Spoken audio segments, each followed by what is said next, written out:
오늘 말씀을 보면 세리와 죄인들이 말씀을 들으러 예수님께 가까이 나아갔습니다. 세리가 어떤 사람들입니까? 로마와 결탁하여서 동족들의 세금을 뜯어내는 사회의 사회 악과도 같은 존재들이었습니다. 그 누구도 환영하지 않는 사람들이었습니다. 또 누가복음 15장 초반부에 나와 있는 이 죄인들 역시 어떤 죄를 알 수는 없습니다만 세리 못지않게 사회에서 손가락질 받고 천대받는 암적인 존재들이었습니다. 그런데 이들이 말씀을 들으러 예수님에게 가까이 갔습니다. 그 누구도 가까이 하지 않는 이들을 예수님께서 받아주신 것이죠. 환영하셨습니다. 식사를 함께 하셨습니다. 식사를 함께 하신다는 것은 친밀한 관계라는 것을 의미합니다. 그런데 누가복음 15장 이 초반부에서 바리새인들과 서기관들이 이 모습을 보고 이렇게 말합니다. 2절 말씀입니다. 바리새인과 서기관들이 원망하여 가로되 이 사람이 죄인을 영접하고 음식을 같이 먹는다 하더라. 지금 바리새인들과 서기관들이 정보를 전달하기 위해서 이 말을 한 것이 아닙니다. 이들은 예수님을 신랄하게 비판하고 있는 것입니다. 세리와 죄인들은 가까이 해서는 안 되는 자들입니다. 나라와 동족을 팔아먹는 자들이고 율법을 지키지 않아서 부정한 자들입니다. 그런데 이들을 따뜻하게 받아주고 환영하고 식사까지 한다니요? 자신들의 가치관에서는 끔찍한 짓을 지금 예수님께서 하신 것입니다. 누가복음 15장은 그렇게 자신을 비판하는 바리새인들과 서기관들을 향한 예수님의 답변입니다. 예수님은 그들에게 자신을 변호하거나 또 논쟁하지 않으시고 다만 이야기를 하나씩 시작하십니다. 첫 번째 이야기에서는 양을 잃어버렸다가 끝까지 찾아낸 목자에 대해서, 두 번째 이야기는 드라크마, 동전을 잃어버렸다가 다시 찾은 여인의 그 마음에 대해서 말씀을 하십니다. 이 두 비유가 말해주는 것은 지금 예수님께 가까이 나아온 이 죄인들과 세리들을 하나님께서 굉장히 기뻐하시고 즐거워하신다는 것입니다. 그러니까 그것에 대해서 너희들이 그렇게 비판할 것이 아니다. 하나님께서 이들을 받아주신다라는 말씀을 하신 것입니다. 그런데 그것만이 예수님이 하시고 싶은 말씀의 전부는 아니었습니다. 그래서 오늘 본문 말씀인 이 세 번째 비유를 자기가 진짜 하고 싶으셨던 말씀을 하기 위해서 시작하십니다. 우리도 지금 이 이야기로 함께 들어가 보겠습니다. 한 남자가 있었습니다. 이 남자는 아들이 둘이 있었습니다. 그런데 그 중에 둘째 아들이 아버지에게 이렇게 말하는 것이죠. 아버지 재산에서 저에게 줄 몫을 지금 주십시오. 이게 무슨 말입니까? 유산을 달라고 하는 것입니다. 당시에 둘째 아들은 유산으로 3분의 1의 재산을 받을 수 있었다고 합니다. 첫째 아들만큼은 아니지만 상당한 양입니다. 그런데 생각해 보십시오. 세상에 어떤 아들이 아버지에게 유산을 미리 달라고 할 수 있단 말입니까? 이 말은 곧 아버지가 지금 죽어도 나는 별 신경 쓰지 않는다. 내가 관심을 두는 것은 아버지의 재산뿐이지 아버지는 상관이 없다라는 말과 같습니다. 파렴치한 것이고 폐륜이나 마찬가지입니다. 그런데 이에 대한 아버지의 반응을 한번 보십시오. 둘째 아들이 원하는 대로 재산을 쪼개어서 나누어 줍니다. 오늘 말씀 12절을 보면 아비가 그 살림을 각각 나눠주었더니 라고 기록하고 있습니다. 둘째 아들은 신이 났습니다. 드디어 답답했던 집을 떠나서 자기만의 꿈을 이룰 수 있게 되었습니다. 먹고 싶은 것, 갖고 싶은 것, 하고 싶은 것 마음껏 하면서 돈이 있으니까요. 신나게 사는 일만 남은 것입니다. 그 꿈이 이제 시작됩니다. 13절입니다. 그 후 며칠이 안 되어 둘째 아들이 재물을 다 모아가지고 먼 나라에 가 거기서 허랑방탕하여 그 재산을 낭비하더니, 하지만 그 꿈이 오래가지 않았다는 것을 14절이 보여줍니다. 다 없앤 후 그 나라에 크게 흉년이 들어 그가 비로소 궁핍한지라. 모든 것을 잃어버렸습니다. 허랑방탕하게 사느라 그 많은 재산을 다 써버린 것입니다. 게다가 흉년이 들었습니다. 그곳에서 먹고 살 수 있는 방법이 없어진 것입니다. 불과 한 절 사이에 이 둘째 아들의 운명이 완전히 바뀌어버린 것입니다. 재물을 다 모아가지고 떠날 때만 해도 둘째 아들은 이렇게 생각했을 것입니다. 이제 고생 끝이다. 행복 시작이다. 그러나 무절제한 삶과 방탕한 생활은 모든 것을 다 써버리게 만들었고 흉년까지 겹쳐서 이제 무엇도 의지할 수 없는 상태가 되었습니다. 이 아들이 갈 수 있는 곳은 단 한 군데뿐이었습니다. 그곳이 어디입니까? 돼지를 치는 돼지우리였습니다. 지금 이 비유가 이야기되고 있는 이 문화권은 이 중동의 문화권, 그 이스라엘의 문화입니다. 이 문화 안에서는 우리 구약 성경 율법에도 나와 있습니다만 돼지는 먹을 수도 없고 만질 수도 없는 부정한 동물입니다. 그렇게 어려서부터 철저하게 교육받았습니다. 그러나 먹고 사는 문제 앞에서 이 둘째 아들은 어쩔 수가 없었습니다. 자신이 부정한 자가 된다는 것을 알면서도 먹고 살기 위해서 당장 살아야 하기 때문에 이 돼지우리로 들어갔습니다. 그런데 그것마저도 녹록지가 않은 것입니다. 너무 배가 고파서, 평소에 너무 못 먹으니까 너무 배가 고파서 뭘 먹으려고 합니까? 돼지가 먹는 그 쥐염 열매라는 것을 먹으려고 합니다. 이 열매는 딱딱해서 사람이 먹기가 힘든 열매입니다. 그런데 너무 배고프니까 그거라도 먹어서 배를 채우고자 하는 것이죠. 그런데 오늘 말씀을 보면 그 쥐염 열매마저도 이 사람에게 허락되지 않습니다. 돼지가 먹어야 하니까 너는 먹을 수 없다는 것이죠. 이 얼마나 비참한 현실입니까? 돼지보다 못한 신세가 되어버린 것입니다. 둘째 아들은 그때가 돼서야 자기가 얼마나 비참한 현실 가운데 있는지 깨달았습니다. 오늘 말씀 17절입니다.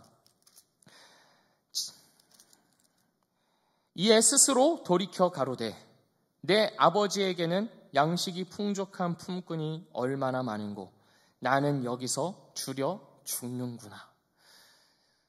자기의 신세가 돼지보다 못한 신세가 되었고 또 자기 아버지가 계신 그 집에 있는 종들보다도 못한 신세라는 것을 알게 된 것입니다.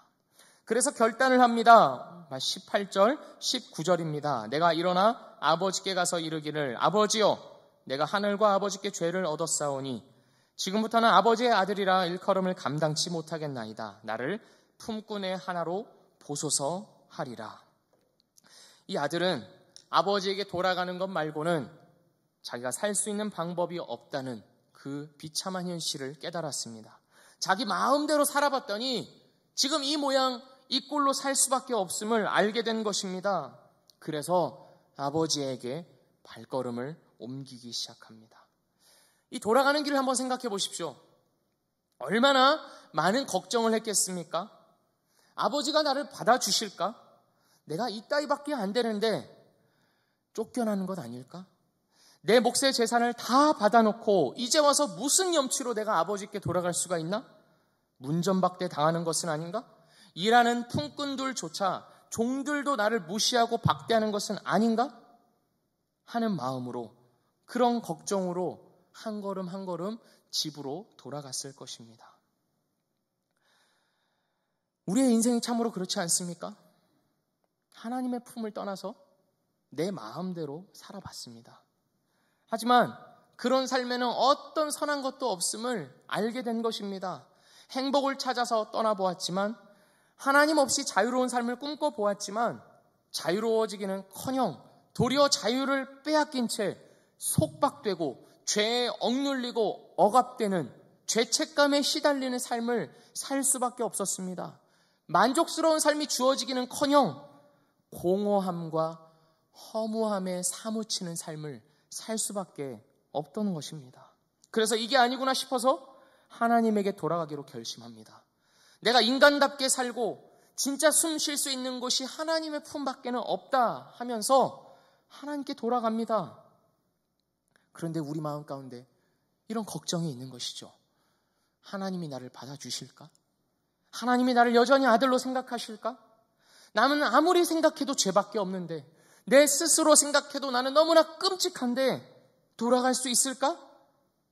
라는 걱정이 드는 것입니다. 저는 이 둘째 아들이 돌아가고 그 집이 보이기 시작했을 때 선뜻 발걸음을 옮기지 못했을 것이라고 생각합니다. 자기가 있는 그 동네까지는 어찌어찌 해서 돌아갔지만 막상 자기의 집과 그 익숙한 동네가 보이기 시작했을 때는 그 차마 발걸음을 떼야 하나 말아야 하나 그 수많은 고민을 하고 있었을 것이라고 저는 상상해 보았습니다. 이러지도 저러지도 못하고 있는 것입니다. 그런데 오늘 말씀 20절을 한번 보십시오. 차마 집으로 선뜻 들어가지 못하는 이 아들에게 누가 달려 나오십니까? 아버지가 달려 나오시는 것입니다. 이에 일어나서 아버지께로 돌아가니라. 아직도 상거가 먼데 아버지가 저를 보고 측은히 여겨 달려가 목을 안고 입을 맞추니. 이 팔레스타인 지방의 남자들은 옛날에 우리 조선시대의 양반들도 그랬습니다만 뛰지 않습니다. 이것은 굉장히 체면을 구기는 일입니다. 더군다나 뛰기 위해서는 한 벌로 길게 늘어뜨려진 옷을 두 팔로 잡고 자기의 종아리를 보이면서 뛰어야 합니다. 수치스러운 일이죠. 그러나 아버지는 그런 것을 상관하지 않습니다. 이 아들이 자신의 시야에 들어오자마자 아버지는 자기의 옷을 부여잡고 종아리를 보인 채 그 누구의 시선도 의식하지 않은 채 달려가는 것입니다. 아직도 상거가 먼데, 아직도 거리가 먼데 라는 말입니다. 거리가 아주 멉니다. 아들과 아버지의 거리는 굉장히 떨어져 있습니다. 그런데 이 거리를 좁히시는 분이 누구입니까? 아들이 아닌 것입니다. 아버지께서 그 거리를 좁히고 계십니다. 아들은 망설이고 서성이고 나를 받아주실까 걱정하고 있었지만 아버지가 그 거리를 좁히고 달려오고 계십니다. 그리고 아들을 와라앉는 것이죠. 아들은 자기가 미리 준비했던 말을 아버지에게 꺼내놓습니다. 차마 내가 아버지 앞에 아들로 설 수가 없어서 내가 이렇게 말해야겠다 싶어서 준비한 말을 합니다. 아버지, 저는 더 이상 아들이라 불릴 자격이 없습니다. 그리고 이어서 저를 품꾼의 하나로 보소서라는 말을 하려고 하는데 그 말도 꺼내지 못하게 아버지가 말을 가로막는 것입니다. 아버지가 말을 끊으면서 종들에게 명령합니다. 제일 좋은 옷을 내어다가 입히고 손에 가락지를 끼우고 발에 신을 신기라. 그리고 살찐 송아지를 잡아서 잔치를 벌이자 나의 잃어버렸던 아들이 돌아왔도다.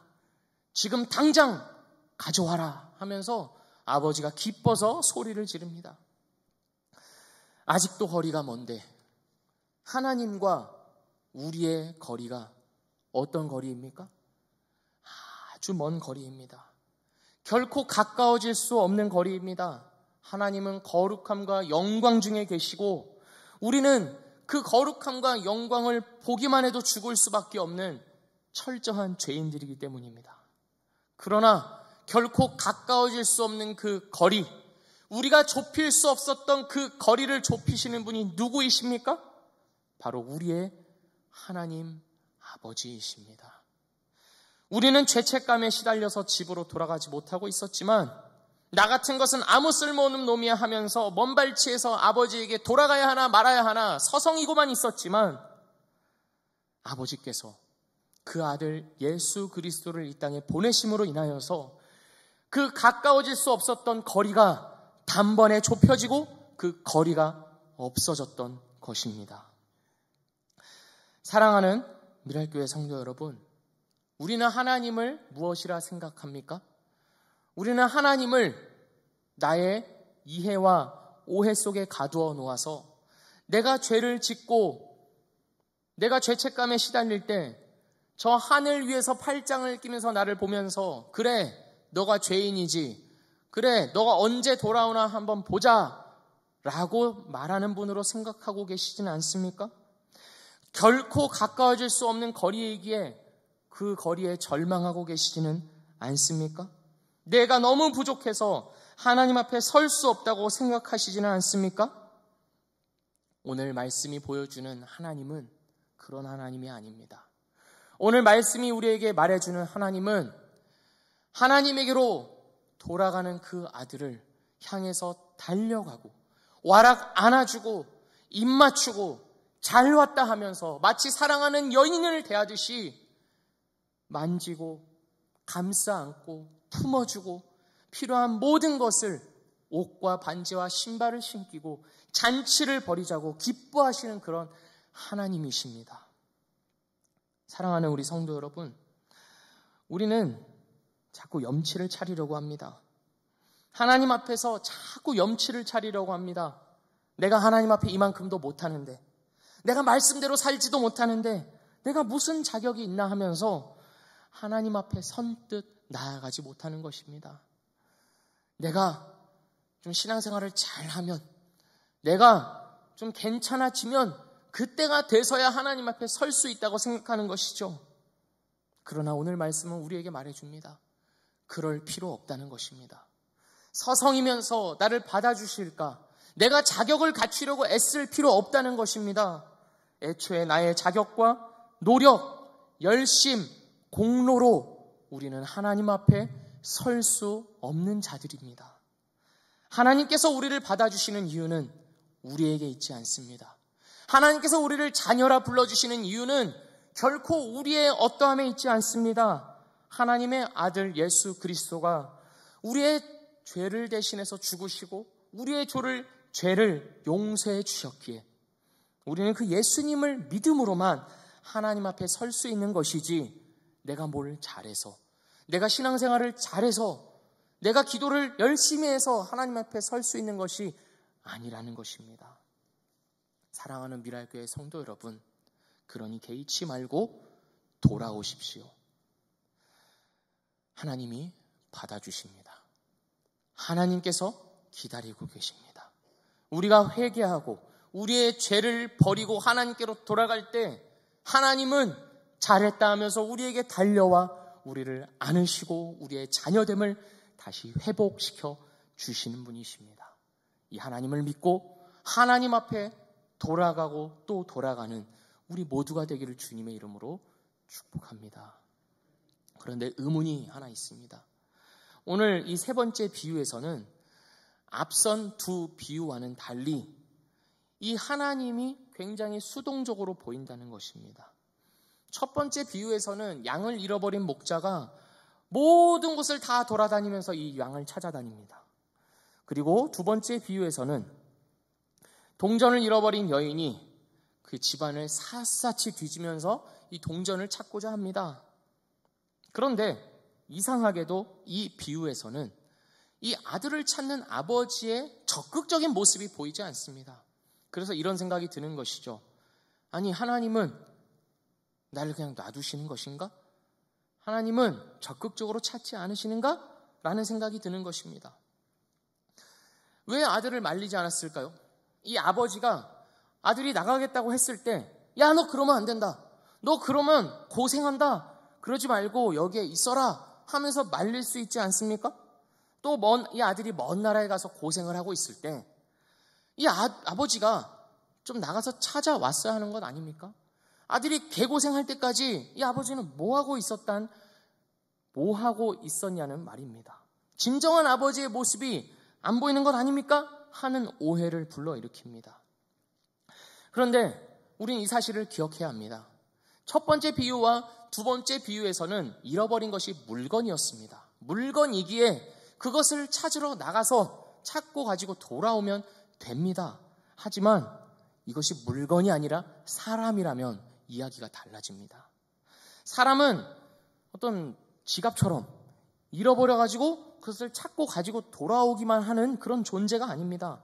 사람은 인격이 있고 마음이 있는 존재입니다. 아무리 몸이 같이 있다 하더라도 마음이 있지 않으면 그건 같이 있는 것이 아닙니다. 다 살아오면서 경험해 보시지 않았습니까? 마음으로 돌아와야 하는 문제이지 몸만 돌아온다고 해결되는 문제가 아니라는 것입니다. 이 아버지가 아들을 보낼 수밖에 없었던 이유는 이 아들이 인격이기 때문입니다. 인격을 가진 사람이기 때문입니다. 가지 말라 한다고 해도 이 해결되는 문제가 아니기 때문입니다. 찾아가서 데려온다고, 억지로 데려온다고, 손을 잡고 억지로 끌고 온다고 해결되는 문제가 아니기 때문입니다. 아버지는 다 알면서 인격이기 때문에 이 아들이 어떤 삶을 살아갈지 다 아시면서 놔두신 것입니다. 허용하신 것입니다. 어떤 개고생을 할지 다 알면서도 아들의 결정을 존중하시고 허용하시는 것입니다. 하나님께서 우리 인생을 다루시는 방식이 이와 같다는 것입니다. 우리를 로봇으로 대하지 않으십니다. 기계처럼 버튼을 누르면 작동하는 존재로 우리를 취급하지 않으십니다. 하나의 인격이 있는 자로 자유롭게 결정하고 선택할 수 있는 존재로 우리를 인정하십니다. 그래서 우리가 집을 떠나겠다고 할 때, 하나님 없이 살아보겠다고 할 때, 하나님 없이도 나만의 꿈과 욕심으로 한번 잘 살아보겠다고 할 때도 하나님은 야, 너 그러지 마라, 큰일 난다 하면서 막는 것이 아니라 놓아 보내시는 것입니다. 그래, 한번 떠나봐라. 너의 결정과 선택을 내가 존중한다 하면서 놔두시는 것이죠. 그리고 우리가 하나님을 떠나서 이 둘째 아들처럼 돼지우리에서 먹을 것도 없고 배가 굶어서 그 비참한 현실 가운데 놓여 있을 때, 나에게 필요한 것이 하나님밖에 없구나, 내가 돌아가야 할 곳이 우리 하나님 아버지의 품밖에 없구나 하는 것을 우리 자신이 스스로 깨달을 때까지 우리를 이렇게 그 상황 가운데 놔두시는 것입니다. 그렇게 스스로 나올 수 있어야만 하나님과 진정한 관계를 맺을 수 있기 때문입니다. 억지로 끌려 나와서 하나님과 관계를 맺을 수 있는 것이 아닙니다. 스스로 내가 하나님 앞에 항복하여서, 하나님, 나에게는 하나님밖에 없습니다. 내가 다른 것을 좋아하고 사랑해 봤지만 그것들은 나에게 만족을 주지 못하였고 나의 이 비어있음을 채워주지 못하였습니다. 하나님밖에 없습니다. 하나님 나를 받아주십시오 하는 그 상태가 되어야만 우리는 하나님과 진정한 관계를 맺을 수 있는 것입니다. 하나님은 그 관계를 위해서 우리에게 자유를 주시는 것입니다. 그러나 하나님이 우리에게 자유를 주셨다고 해도 하나님께서 결코 수동적인 분은 아닙니다. 우리가 방황하며 고통스러워하고 있을 때, 그래 언제 돌아오나 한번 보자 라고 기다리고만 계신 분이 아닙니다. 그분은 그때도, 우리가 방황하고 떠나 있을 때도 우리를 간절히 찾고 계십니다. 아담과 하와가 죄를 짓고 하나님이 두려워서 숨었을 때 하나님께서 에덴 동산을 거니시면서 아담아, 내가 어디에 있느냐, 나와 함께 그 사랑의 교제를 나누던 그 아담아, 내가 지금 어디로 갔느냐 하면서 찾으셨습니다. 하나님께서 그들을 찾아내셨습니다. 우리에게도 그리하시는 것입니다. 우리가 스스로에게 어떤 선한 것도 없음을 깨달을 때, 비참한 현실을 살아가고 있음을 자각하고 괴로워하고 있을 그때 하나님은 우리를 찾고 계시는 것입니다. 부르고 계시는 것입니다. 내가 어디에 있느냐, 지금 내가 어디서 무엇을 하고 있느냐, 나의 품에 안기는 것만이 너에게 참 만족과 행복을 줄 수 있다라고 하면서 우리의 영혼 가운데 말씀하고 계시는 겁니다. 그러니 고난을 우리가 겪고 있을 때, 하나님이 없어서 우리가 고통을 겪고 있을 때 우리는 무엇을 생각하고 해야겠습니까? 하나님이 나를 부르고 계시는구나, 하나님이 지금 이 상황을 통하여서 나를 찾고 계시는구나 하는 것을 기억하면서 우리는 하나님께로 돌아가야 하는 것입니다. 그렇게 둘째 아들과 같이 하나님께로 돌아가 하나님의 품에서 참 만족과 안식과 기쁨과 환희를 누리는 우리 모든 성도인들 되시기를 주님의 이름으로 축원합니다. 오늘 이 이야기는 둘째 아들의 이야기에서 끝나지 않습니다. 예수님께서 이 이야기를 꺼내신 이유는 첫째 아들의 이야기를 하기 위해서였습니다. 진짜 하고 싶으셨던 이야기, 이 첫째 아들을 통해서 우리가 다시 한번 하나님의 말씀을 알아보고자 합니다. 이제 이 집에는 잔치가 시작되었습니다. 아버지를 비롯해서 둘째 아들과 그리고 모든 종들이 다 함께 기쁨과 환희가 넘치는 아주 즐거운 시간을 보내고 있습니다. 그런데 이 잔치에 참석하지 않은 단 한 사람이 있습니다. 그것이 누구입니까? 바로 첫째 아들입니다. 이 첫째 아들은 굉장히 분노했습니다. 왜 그랬을까요? 동생이 돌아왔으니까 함께 기뻐해야 하는 것 아닌가요? 그러기는커녕 분노하면서 아버지에게 따져 묻습니다. 오늘 말씀 29절입니다. 아버지께 대답하여 가로되 내가 여러 해 아버지를 섬겨 명을 어김이 없거늘 내게는 염소 새끼라도 주어 나와 내 벗으로 즐기게 하신 일이 없더니 아버지의 살림을 창기와 함께 먹어버린 이 아들이 돌아오매 이를 위하여 살찐 송아지를 잡으셨나이다. 이것만 봐도 굉장히 화가 나 있는 것 같지 않습니까? 이 아들이, 첫째 아들이 한 말 중에 이 단어에 한번 주목해 보십시오. 명을 어김이 없거늘. 이 아들이 아버지를 어떻게 생각했는지를 여전히 보여주는 단어입니다. 명을 어김이 없거늘. 실제로 이 첫째 아들은 명을 어김이 없었습니다. 아버지의 명을 따라서 집안의 모든 일들을 책임감 있게 잘 감당했습니다. 그러나 그것이 이 아버지와 첫째 아들의 관계의 전부였습니다. 아버지와 이 첫째 아들의 관계는 명령과 복종, 의무와 책임에만 머물러 있었던 관계였던 것입니다. 첫째 아들은 왜 그렇게 열심히 일을 했을까요? 그 이유는 아버지의 유산을 받기 위해서였습니다.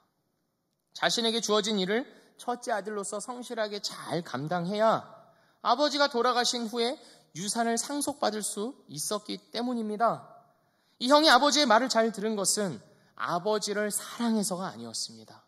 자신의 욕심을 위해서였고 자신의 공로를 쌓기 위해서였습니다. 아버지를 사랑해서 하는 일이 아니라 아버지에게 잘 보이기 위해서 하는 행동이었습니다. 힘든 일이 있어도, 억울한 일이 있어도 이 형은 꾹 참았습니다. 동생도 집을 나갔겠다. 자기만 열심히 하면 이 집안의 모든 것은 자기의 것이 되기 때문에 하루하루를 억누르면서 참으면서 살아왔습니다. 그런데 동생이 돌아오고 아버지가 동생을 위해서 살찐 송아지를 잡으면서 잔치를 벌이니까 참았던 모든 감정이 터져버린 것입니다. 형 입장에서는 아버지가 매우 큰 잘못을 하고 있는 것이죠. 동생을 받아주지 말았어야 합니다. 받아준다고 해도 아들로서 받아주면 안 되고 종으로서 받아줘야 했습니다. 그런데 이 아버지는 아들을 기뻐하고 이 모든 권리를 회복시켜주고 살찐 송아지까지 잡아서 잔치를 벌입니다. 그러니까 이 첫째 아들로서는 완전히 화가 난 것이죠. 도대체 나는 뭐냐고. 쟤는 저렇게 놀고 돌아왔는데 아버지가 이렇게 사랑해주면 지금 여기서 쎄빠지게 고생하고 있는 나는 뭐가 되냐고 하면서 호구냐고 하면서 아버지에게 지금 따져 묻고 있는 것입니다. 그런 아버지에게 죄송합니다. 그런 첫째 아들에게 아버지께서 말씀을 하십니다. 내 것이 다 너의 것이다. 내 것이 다 너의 것이다. 왜 그렇게 화를 내고 있느냐? 첫째 아들은 이 사실을 몰랐습니다. 아버지의 것이 모두 자기의 것이라는 것을 알지 못했습니다. 왜 몰랐을까요? 왜 아버지의 것이 자기의 것이라는 걸 왜 몰랐을까요? 아버지를 몰랐기 때문입니다. 아버지가 어떤 분이신지, 아버지가 나를 얼마나 사랑하시는지에 대해서는 관심이 없고 그저 아버지가 가진 것에만 관심이 있었기 때문입니다. 그러니 아버지가 동생을 위해 살찐 송아지를 잡아줬다는 사실에 분노하면서 왜 나에게는 염소 새끼 한 마리 잡아주지 않았냐고 분노하고 있는 것입니다. 아니, 염소 새끼가 웬 말입니까? 송아지가 웬 말입니까?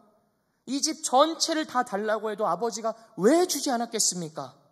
그러나 아버지와의 관계가 없었기 때문에, 아버지가 자기를 얼마나 사랑하시는지를 몰랐기 때문에 이 첫째 아들은 자기에게 주어진 의무만, 책임만 다 했을 뿐입니다. 사랑하는 미랄교회 성도 여러분, 누가 잃어버린 아들입니까? 자기 마음대로 살아보겠다고 집을 떠난 둘째 아들입니까? 물론 그도 잃어버린 아들입니다. 그러나 진정 잃어버린 아들은 바로 이 첫째 아들입니다. 평생 아버지 옆에 있었지만 아버지가 누구이신지도 모르고 아버지의 사랑도 몰랐던 이 첫째 아들이야말로 진짜 잃어버린 아들입니다. 내가 평생을 교회를 다니고 신앙생활을 했음에도 불구하고 정작 하나님에 대해서 알지 못한다면 우리는 이 첫째 아들처럼 잃어버린 자들입니다.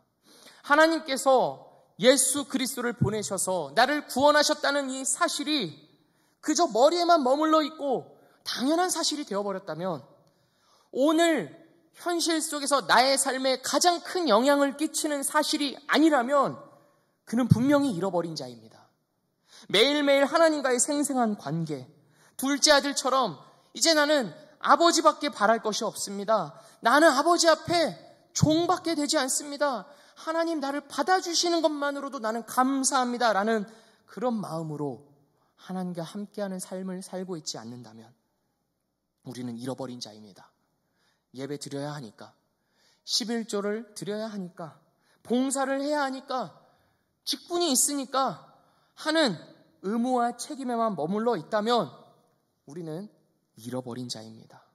내가 교회 나가고 예배 드리고 헌금하고 봉사하고 기도하고 성경 읽는 것이 하나님 앞에 내가 내밀 수 있는 명함이 되어버렸다면, 직분을 맡아서 교회 일을 감당하는 것이 하나님 앞에 떳떳하게 설 수 있는 하나의 공로가 되어버렸다면 그는 진정 잃어버린 자입니다.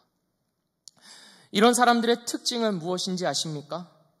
하나님을 두려워한다는 것입니다. 내가 하나님의 말을 듣지 않으면 하나님이 나를 벌하실 것이다. 내 인생에 안 좋은 일이 생길지도 모른다 하면서 두려워한다는 것입니다. 그 두려움이 그 모든 종교적인 행위와 도덕적인 삶과 그 기저에 다 깔려 있는 것입니다. 그러다가 자기 인생에 어려움이 생기면 이런 사람들은 하나님을 원망하고 비판하는 것이죠. 하나님, 내가 이만큼 하지 않았습니까? 내가 예배도 안 빼먹고 헌금도 잘하고 봉사도 하지 않았습니까? 내가 그래도 나름대로 착하게 깨끗하게 잘 살아온다고 노력하지 않았습니까? 그런데 나한테 왜 그러시는 것입니까? 하면서 첫째 아들처럼 분노하고 있는 것입니다.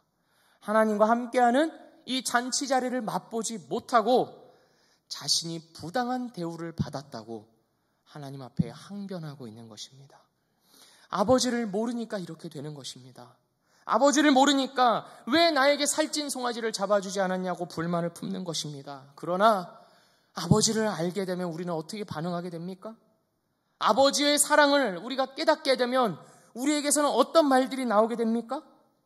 하나님이 나에게 모든 것을 주셨구나 하는 것을 우리는 알게 되는 것입니다. 첫째 아들에게 내 것이 모두 내 것이다 라고 말씀하신 그 말씀이 진짜구나. 아들 예수 안에서 하나님이 주실 수 있는 모든 것을 다 주셨구나 하면서 우리에게서 감사와 찬송이 저절로 흘러나오게 된다는 것입니다. 그것을 경험하는 자들은 더 이상 살찐 송아지가 중요하지 않습니다. 염소 새끼가 나에게 주어졌냐 안 주어졌냐가 더 이상 중요한 것이 아닙니다. 하나님께서 나에게 모든 것을 주신 것이 실제 사실이기 때문에 하나님으로만 만족할 수 있게 되는 것이죠. 그렇습니다. 큰 아들에게 없었던 것은 살찐 송아지가 아닙니다. 큰 아들에게 없었던 것은 아버지였습니다. 우리는 마치 이 큰 아들과도 같습니다. 하나님과 가까이 있으면서도 하나님을 참 모릅니다. 하나님이 우리를 얼마나 사랑하시는지, 또 하나님이 우리와 얼마나 함께하고 싶어 하시는지 관심을 갖지 않고 그저 눈앞의 삶을 살기에만 바쁩니다. 그저 내 앞에 당면한 일들이 나에게 가장 중요한 일입니다. 그리고 하나님은 우리에게 어떤 분입니까?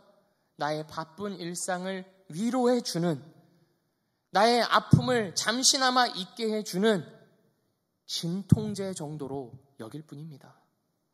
종교 하나쯤은 가지고 있어야 마음이 편안할 것 같아서 믿는, 하나의 내 인생을 꾸며주는 액세서리로 여길 뿐입니다. 우리는 모두 이 큰아들처럼 하나님을 떠난 자들입니다. 그러나 사랑하는 우리 미랄교회 성도 여러분, 이 사실을 기억하십시오. 이렇게 하나님을 떠난 자들, 첫째 아들처럼 하나님과 가장 가까이 있으나 하나님을 떠나 있는 자들에게 하나님이 어떻게 하십니까? 31절입니다. 아버지가 이르되 예. 하나님은 자기를 떠난 자들을 이렇게 부르십니다. 이 아버지가 아들을 이렇게 부른 것입니다. 예. 이 단어는 우리말로는 좀 어색합니다만 원어로는 테크논이라는 단어입니다. 아들이라는 단어인데, 자식이라는 단어인데 그냥 자식이 아니라 자기 몸에서 나온 자식, 자기가 낳은 자식이라는 뜻입니다. 이렇게 자기를 떠나 있는 큰 아들을 여전히 나의 자녀라고, 너는 여전히 내가 사랑하는 아들이라고 부르고 계시는 것입니다. 그러니 나에게로 돌아와라, 나에게로 와서 아들됨을 누려라 하면서 손을 내밀고 계십니다.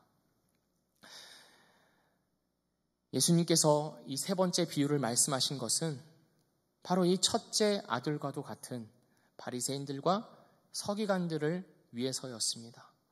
그 누구보다도 하나님을 잘 섬기고 사랑한다고 생각했지만 그 누구보다도 하나님을 멀리 떠나버린 자들, 이들을 여전히 기다리고 계시고 부르고 계시고 함께 하시기 원하시기 때문에 오늘 이 말씀을 하신 것입니다. 너희도 돌아와야 하는 자들이다. 너희도 아버지의 품에서 함께 잔치 자리를 즐겨야 하는 하나님의 자녀들이다. 이제 너희들의 의로움과 공로를 버리고 종교적인 행위와 도덕적인 삶을 내세우지 말고 이제 나에게로 와라. 내가 베풀어주는 이 사랑을 먹고 마셔라 하면서 그 바리새인들과 서기관들, 자기를 비난하기까지 하는 그들을 품으신 것입니다. 그리고 그들을 향하고 계셨던 그 사랑은 오늘을 살아가는 우리를 향한 사랑인 줄로 믿습니다. 사랑하는 성도 여러분, 우리는 이 하나님의 부르심에 대해서 어떻게 응답해야겠습니까? 우리는 서기관, 세리들과 죄인들이 예수님에게 가까이 나아가 말씀을 들었던 것처럼 우리가 살아가는 평생 동안 이 예수님 앞에, 그 말씀 앞에 계속해서 나아가서 그 말씀과 함께, 주님과 함께 교제를 나누어야 하는 줄로 믿습니다. 조나단 에드워즈라는 신학자가 이런 말을 했습니다. 하나님의 은혜를 믿는 것과 맛보는 것의 차이는 꿀의 단맛을 머리로 믿는 것과 실제로 느끼는 것의 차이와 같다. 우리는 모두 하나님을 믿는 자들입니다. 하나님이 계시다는 것에 대해서 추호도 의심하지 않을 것입니다. 그러나 그 하나님을 내 머리로 믿는 것과 그 하나님을 직접 내가 만나고 교제를 나누고 경험하는 것은 다른 이야기인 것입니다. 꿀이 아무리 맛있다고 해도 그것을 먹지 않으면 아무 소용이 없는 것처럼 하나님이 아무리 좋은 분이라고 해도, 하나님이 아무리 능력이 많으시고 선하시고 나를 사랑하시는 분이라 할지라도 그것을 내가 직접 맛보고 먹지 않으면 그것은 허상에 있는 이야기라는 것입니다. 이사야서에서 그래서 이사야는 이렇게 말했습니다. 너희는 여호와의 선하심을 맛보아 알지어다. 그냥 우리의 지식의 차원에서 믿는 정도가 아니라 우리가 직접 먹고 마시고 그것으로 인하여서 즐거워하는 존재가 바로 하나님이라는 것입니다. 사랑하는 우리 미랄교회 성도 여러분, 하나님을 먹고 마시는 우리 모두가 되기를 원합니다. 하나님을 그저 수단으로만 여겨서 하나님을 통해서 무언가를 이루거나 나의 평안을 추구하는 것이 아니라 하나님 그 자체가 나의 삶의 목적이 되시는 우리 모든 성도님들 되시기를 주님의 이름으로 축복합니다. 내 삶에 어려움이 있어도 설령 내가 생각한 것과 다른 인생이 펼쳐지더라도 그 모든 것이 하나님이라는 목적을 위해서 하나님께서 내게 허락하신 것이라는 것을 믿고 이 삶을 살아가시는 우리 모든 성도님들 되시기를 주님의 이름으로 축복합니다. 오늘 비유에는 결론이 나지 않습니다. 형이 어떤 선택을 했는지 우리는 알 수가 없습니다. 왜 그렇습니까? 이 이야기를 들은 자들이 그 후에 결론들을 만들어 가야 하기 때문입니다. 우리는 어떤 결론을 만들어 가야 하겠습니까? 아버지께서 첫째 아들에게 너도 이 잔치 자리에 들어와서 함께 먹고 마시자, 나와 함께 즐거워하자라고 손을 내미실 때 우리는 이에 대해서 어떻게 응답해야겠습니까? 그 주님 앞으로 주님께 더 가까이 나아가는 우리 모두가 돼야 할 것입니다. 그 잔치 자리는 이 땅 가운데서도 지속되는 것이지만 우리 모든 것이 마치고 이 세상의 끝이 왔을 때 우리는 영원토록 지속되는 그 잔치를 맛보게 될 것입니다. 그 영원 가운데 있을 잔치 자리를 이 땅 가운데서 미리 맛보아 아는 우리 모두가 되기를 주님의 이름으로 축복합니다. 기도하겠습니다. 하나님 아버지, 우리는 모두 하나님을 떠난 자들입니다.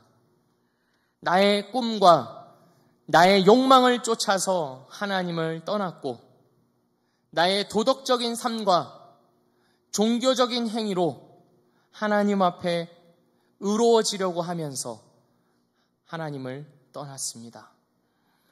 그러나 주님, 그렇게 하나님을 떠난 자들을 하나님께서 멀리하지 않으시고 기다리시고 받아주시고 달려가시고 초청하시고 손을 내미시다는 것을 오늘 우리가 말씀을 통해서 들었사오니 주여, 이제는 우리의 삶이 하나님을 떠나 있는 삶이 아니라 하나님을 알지만 하나님과 관계가 없는 삶이 아니라 이제는 하나님을 알고 하나님을 즐거워하고 하나님을 기뻐하는 삶이 되게 하여 주시옵소서.